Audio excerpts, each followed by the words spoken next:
ആരും ഇല്ലാത്തവർക്ക് ഒരു സഹായം ആയിട്ട് ഞങ്ങൾക്ക് പുരോഗന്മാർക്ക് ചെയ്യാൻ പറ്റുന്നെങ്കിൽ ചിലപ്പോൾ ഞങ്ങളുടെ ഉത്തരവായിരിക്കും. അതെല്ലാവരെയും തൃപ്തിപ്പെടുത്തണമെന്നില്ല, തൃപ്തിപ്പെടുത്താനല്ല പറയണം. അതിൻ്റെ ബാക്കി പിന്നീട് പ്ലേ ചെയ്യണം, ഇപ്പോൾ പ്ലേ ചെയ്യണ്ട, പിന്നീട് സമയമെടുത്ത് പ്ലേ ചെയ്തോളൂ. നെടുമുടി വേണുവിന് അതിനും ഒരു ഉത്തരവുണ്ട്, ആ ക്യാരക്ടർ ആ അച്ഛനൊരു ഉത്തരവുണ്ട്. ആ ഉത്തരം ഈ അച്ഛനാണ് പിന്നീട് ഈ സാമിനെ സഹായിക്കാൻ പോകുന്നത്, അല്ലേ? അയാൾ സഹായിക്കുന്ന ഒരു പ്രത്യേക രീതിയിലാണ്. മദ്യപിച്ച് പിടിച്ചു കയറാൻ പറ്റാത്ത ഒരാളുടെ കയ്യിലോട്ട് അയാളോട് ഒരു കുറച്ച് ഔൺസും ഒരു പെഗ്ഗും കൂടെ കൊടുക്കുന്നുണ്ട്. അയാൾ മനസ്സിലാക്കുന്നു. അതിനേക്കാൾ വലിയ ദൈവികത്വം എന്തുണ്ട് മനസ്സിലാക്കാൻ പറ്റുന്നു?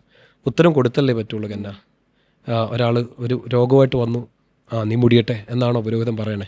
പുരോഹിതനൊരു ഉത്തരവുണ്ട്, ഈ രോഗം കർത്താവ് സൗഖ്യപ്പെടുത്തുന്നു. അല്ലാണ്ട് രോഗിയായ ഒരാളോട് നമ്മൾ വേറെ എന്ത് തിയറിയാണ് പറഞ്ഞു കൊടുക്കണ്ടേ? ഞങ്ങൾക്കൊരു ഉത്തരവുണ്ട്, എല്ലാത്തിനും അല്ല. ആ ഉത്തരത്തിൻ്റെ പേര് ഈശോ എന്നാണ്. ഇത് പറഞ്ഞിട്ട് എന്ത് പറയണത് എനിക്ക് സിനിമ ബാക്കിയിലും അയാൾ ഓരോ സിനിമയിലും അങ്ങനത്തെ ചില ചോദ്യങ്ങൾ നമ്മളെ ഭയങ്കരമായിട്ട് ക്ലിക്ക് ചെയ്യുവേ. സിനിമയിൽ മാത്രമല്ല പുസ്തകങ്ങളിലും ഒക്കെയുള്ള ഒത്തിരി കാര്യങ്ങൾ നമ്മളെ ചിലത് ചിന്തിക്കേണ്ടതുണ്ട്. ഞാൻ ഈ അടുത്ത കാലത്ത് വായിച്ച് ഒത്തിരി പേര് അതിനെക്കുറിച്ചൊക്കെ സജഷൻസ് ഒക്കെ ഇപ്പോഴും റീലുകളിലൊക്കെ പറയുന്നുണ്ട്. കാരണം അത്ര ബ്യൂട്ടിഫുൾ ഒരു പുസ്തകമാണ് കമ്പിളികണ്ടത്തെ കൽഭരണികൾ എന്ന് പറഞ്ഞ സുന്ദരമായൊരു പുസ്തകം. ബാബു എബ്രഹാം എന്ന് പറഞ്ഞിട്ടൊരു ഒരു ചേട്ടൻ തന്നെ വിളിക്കാൻ, ചേട്ടൻ എന്ന് വിളിക്കണോ സാറെന്ന് വിളിക്കണോ അറിയില്ല, എങ്ങനെ അദ്ദേഹം വിളിക്കപ്പെടണമെന്ന് അദ്ദേഹം ആഗ്രഹിക്കുന്ന പോലും എനിക്കറിഞ്ഞില്ല. ഇടുക്കി കമ്പിളികണ്ടം ഒരു കുഞ്ഞു ഗ്രാമമാണ്, അമ്മയും 4 മക്കളും. അദ്ദേഹം ഇന്ന് ഫ്രാൻസിലെ ഒരു പ്രൊഫസറാണ്. അത്ര ഒരു കുഞ്ഞു സ്ഥലത്തു നിന്ന് അദ്ദേഹം ഫ്രാൻസിലെ പ്രൊഫസറാണ്. പക്ഷെ ആ കഥയല്ല, ലൈഫ് അത് വായിച്ച് നമ്മൾ കരഞ്ഞ് നമ്മൾ എഴുന്നേക്കും. അതുപോലത്തെ ഒരു എൻ്റെ പുസ്തകങ്ങൾ ആർക്കും കൊടുക്കില്ല, ഒരു പോസിറ്റീവ് സെൽഫിഷ്നെസ് ആണ്. പക്ഷേ എൻ്റെ ആ ഒരു പുസ്തകം ഞാൻ വായിച്ചിട്ട് ഞാൻ ആദ്യം കൊണ്ടു കൊടുത്തത് എൻ്റെ അമ്മയ്ക്കാണ്. അമ്മയോട് പറഞ്ഞു, അമ്മയുടെ കഥ എന്ന് പറഞ്ഞു. ഈ കൽഭരണി ബൈബിളിലെ കാനായിലെ കൽഭരണിയാണ്, ജോൺ ചാപ്റ്റർ 2.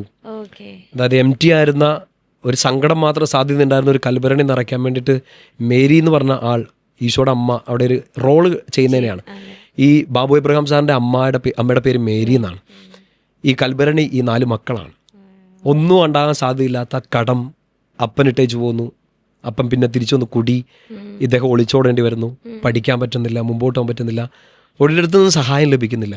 പക്ഷെ അയാളെ പിടിച്ചുയർത്തിയ അയാളുടെ അമ്മയാണ് ഈ കൽഭരണിയിൽ വീഞ്ഞാക്കി മാറ്റിയ അമ്മ. ആ അമ്മയുടെ കഥയാണ് ഞാൻ എൻ്റെ അമ്മയ്ക്കത് കൊണ്ട് കൊടുത്തു. അമ്മയുടെ കഥ എന്നാണ്. അതിനകത്ത് സുന്ദരമായ ഞാൻ എന്നോട് കാണുന്ന യൂത്തിനോട് മുഴുവൻ വായിക്കാൻ പറയുന്നുണ്ട് അത്. പക്ഷെ അതിനകത്ത് അച്ഛന്മാർക്കിട്ട് നല്ല കൊട്ട് കൊടുക്കുന്നുണ്ട്, എന്നിട്ട് ഞാൻ വായിക്കാൻ പറയുന്നുണ്ട്. കാരണം ചില കൊട്ടുകൾ കറക്റ്റാണ്, ചില കൊട്ടുകൾ കറക്റ്റ്. എനിക്ക് കിട്ടിയിട്ടുണ്ട് അങ്ങനത്തെ കൊട്ട്. കാരണം I am not a perfect human being.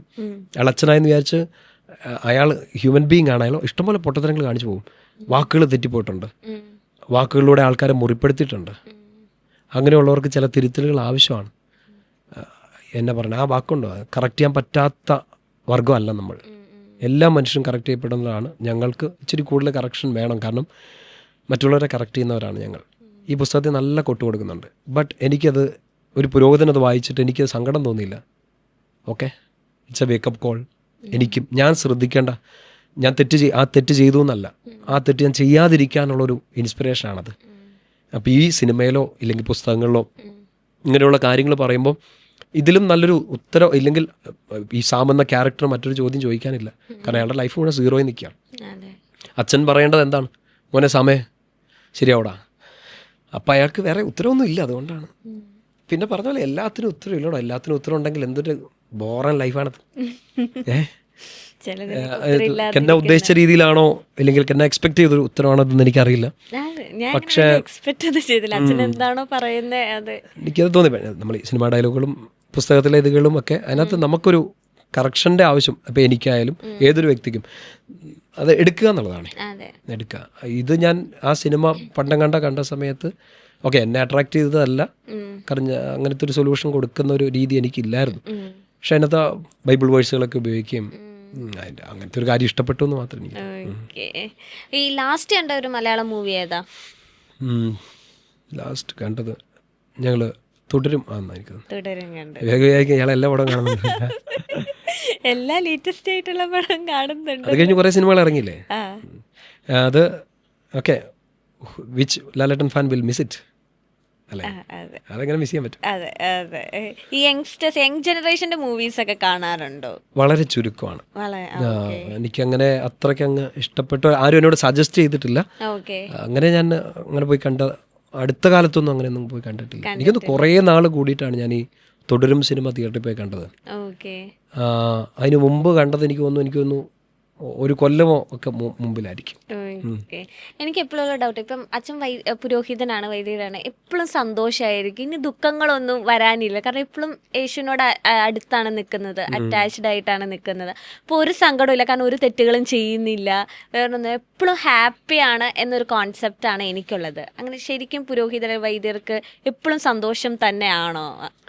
Priesthood happiness ആണ്, ഈ പൗരോഹിത്യം ഹാപ്പിനെസ് ആണ്. ബട്ട് ഈ പ്രീസ്റ്റ് എപ്പോഴും ഹാപ്പി അല്ല. എനിക്ക് സങ്കടങ്ങളുണ്ട്, എനിക്ക് ദുഃഖങ്ങളുണ്ട്, എനിക്ക് ഓവർകം ചെയ്യാൻ പറ്റാത്ത ക്രൈസിസുകൾ ഞാൻ ഫേസ് ചെയ്തിട്ടുണ്ട്, ഇപ്പോഴും ഫേസ് ചെയ്യുന്നുണ്ട്. ശാരീരികമായ ബുദ്ധിമുട്ടുകൾ, നമ്മുടെ മനസ്സിൻ്റെ സംഘർഷങ്ങൾ, ടെൻഷനുകൾ, പഴയ ട്രോമ ഓർമ്മകളുണ്ട്, ദേഷ്യങ്ങളുണ്ട്, നമ്മുടെ കോംപ്ലക്സുകൾ എല്ലാം ഉണ്ട്, അൺഹാപ്പിനെസ് ഉണ്ട്. As a priest I am absolutely happy, no doubt. As a human being ഹാപ്പിനെസ്സിന് കുറച്ച് വേരിയേഷൻസ് ഉണ്ടായിട്ടുണ്ട്. കാരണം നമ്മൾ പ്രതീക്ഷിക്കുന്നതല്ലല്ലോ എപ്പോഴും സംഭവിക്കുന്നേ. നമുക്ക് ചിലപ്പോൾ നമ്മൾ നന്മ ചെയ്തിട്ടും ചിലപ്പം ഇടി തിരിച്ചു വരാം. നമ്മൾ ഒത്തിരി ആൾക്കാരെ പിടിച്ചു കയറ്റി, ചിലപ്പോൾ ആ പിടിച്ചു കയറ്റിയ ആൾക്കാരെ നമ്മളെ ചവിട്ടി താഴ്ത്തിയേക്കാം. ഒരു ഹ്യൂമൻ ലൈഫിൽ ഉണ്ടാകുന്ന എല്ലാ സ്ട്രഗിൾസും എല്ലാ അച്ഛന്മാർക്കും ഉണ്ടായിട്ടൊന്നും അറിയില്ല. ഐ ഹാഡ് എൻ്റെ കഴിഞ്ഞ 8 വർഷത്തെ വൈദിക ജീവിതത്തിൽ ഐ ഹാഡ് എ ലോട്ട്, അംറ്റീൻ, എണ്ണി തീർക്കാൻ പറ്റുമായിരിക്കും. പക്ഷേ കരഞ്ഞാൽ തീരാത്ത സങ്കടങ്ങൾ ഉണ്ടായിട്ടുണ്ട്, ഒത്തിരി ഉണ്ട്. അൺഹാപ്പിനെസ് ഒത്തിരി തവണ, ഇറിറ്റേഷൻസ് ഒത്തിരി തവണ ഉണ്ടായിട്ടുണ്ട്. ഭയങ്കര വൾണറബിളായിട്ട് ഒക്കെ പോയിട്ടുണ്ട്. ബട്ട് ആ ബലിപീഠത്തിൽ അതെല്ലാം തീരും. ഈ തിരുശരീരം മുറിക്കുന്ന സമയത്ത് അത് തീർന്നിട്ടുണ്ട്. ബട്ട് ഓർമ്മകൾ അപ്പോഴും ഉണ്ട്, സങ്കടങ്ങൾ, വൈ ചോദ്യങ്ങൾ അവിടെ ഉണ്ട്. ഇതിന് ഉത്തരം കിട്ടിയിട്ടില്ല. വേണ്ടാന്ന് ഞാൻ വെച്ചു ചില ഉത്തരങ്ങൾ, കിട്ടുകയല്ലെന്ന് അറിഞ്ഞു ചില കാര്യങ്ങളിൽ. നമ്മുടെ കുഞ്ഞു ജീവിതമല്ലേ, ഈ എപ്പോഴും ഹാപ്പി ആയിട്ടിരിക്കാൻ പറ്റുമോ? ഇല്ല, അത് നോട്ട് പോസിബിൾ അല്ലേ. ഏറ്റവും ദുഃഖത്തിലും ഹാപ്പി ആയിട്ടിരിക്കാൻ ശ്രമിക്കുക എന്നുള്ളതേ ഉള്ളൂ. ഒരു ദിവസം കൂടെ നോക്ക് എന്നുള്ളതാണ് എൻ്റെ ഒരു ചിന്ത. ഈ ടെൻഷൻ വരുന്നു, ബുദ്ധിമുട്ടുകൾ വരുന്നു, മനുഷ്യർ കൊണ്ടുവരുന്നതായിരിക്കാം, സാഹചര്യങ്ങൾ കാരണം വരുന്നതായിരിക്കാം. ഇപ്പം ഇതെല്ലാം കൂടെ വലിച്ചെറിഞ്ഞ് ദൂരെ കളയാൻ തോന്നിയിട്ടുണ്ട് പല കാര്യങ്ങൾ. പ്രീസ്റ്റ്ഹുഡിനെ കുറിച്ചല്ല കേട്ടോ, ചില കാര്യങ്ങൾ ഏറ്റെടുത്തിട്ടേ നമുക്ക് ഒരു തരത്തിലും സപ്പോർട്ടോ ഇല്ലെങ്കിൽ നമുക്ക് അത്രയും നേരം സപ്പോർട്ട് ചെയ്യാന്ന് പറഞ്ഞ ആൾക്കാർ പോലും as if it never happened എന്നുള്ള രീതിയിലൊക്കെ നമ്മളെ തിരിഞ്ഞു നിന്ന് കളയും. ആർക്കും വേണ്ട, പിന്നെ എനിക്ക് എന്നത്രടാ എന്ന് ചിന്തിച്ച് പോയിട്ടുണ്ട് ഞാൻ. പക്ഷെ എൻ്റെ ഉള്ളിൽ കിട്ടിയ ഒരു വോയിസ് ഇതാണ്, ജസ്റ്റ് അനദർ ഡേ, നമുക്ക് നാളെ നോക്കാം, നാളെ എറിയാം, നാളെ ഒന്നുകൂടെ നിൽക്കാൻ തോന്നും. എനിക്ക് എപ്പോഴും അങ്ങനെ ഇതിനെ ഓവർകം ചെയ്തിട്ടുള്ളൂ. ഹാപ്പിനെസ് കിട്ടിയോന്ന് ചോദിച്ചാൽ എല്ലാ കാര്യത്തിലും ഇല്ല, പക്ഷേ ഇട്ടേച്ച് പോയിട്ടില്ല, പുറകോട്ട് പോയിട്ടില്ല ഒരു കാര്യത്തിലും, ഉറപ്പാണ്. എന്ത് വന്നാലും മുമ്പോട്ട് പോകണം തന്നെയാണ്. കരഞ്ഞിട്ടുണ്ടേ, ഇഷ്ടം പോലെ തവണ കരഞ്ഞിട്ടുണ്ട്. ഏറ്റവും കൂടുതൽ കരഞ്ഞിട്ടുള്ള അമ്മയുടെ മുമ്പിലാണ്, ബാക്കി കർത്താവിൻ്റെ മുമ്പിലായിരിക്കും. ആ കാര്യത്തിൽ മാത്രം കർത്താവിന് ഞാൻ സെക്കൻഡ് പ്ലേസ് കൊടുത്തെന്ന് തോന്നുന്നു. അമ്മയുടെ മുമ്പിൽ എല്ലാം കരഞ്ഞേ. അമ്മ എൻ്റെ ഒരു കുമ്പസാരക്കൂടായിരുന്നു. എൻ്റെ പാപങ്ങൾ അമ്മയ്ക്കറിയാം, എൻ്റെ കുറവുകൾ അമ്മയ്ക്കറിയാം, ഞാൻ എവിടെയാണ് വൾണറബിൾ ആയിട്ട് നിൽക്കുന്നതെന്ന് അമ്മയ്ക്കറിയാം. കുമ്പസാരക്കൂട്ടിൽ ഈശോയ്ക്കും ഇതൊക്കെ അറിയാം. പക്ഷേ എനിക്ക് തോന്നുന്നു അമ്മയോട് പറയാത്തതായിട്ട് എനിക്കൊന്നും ഇല്ല.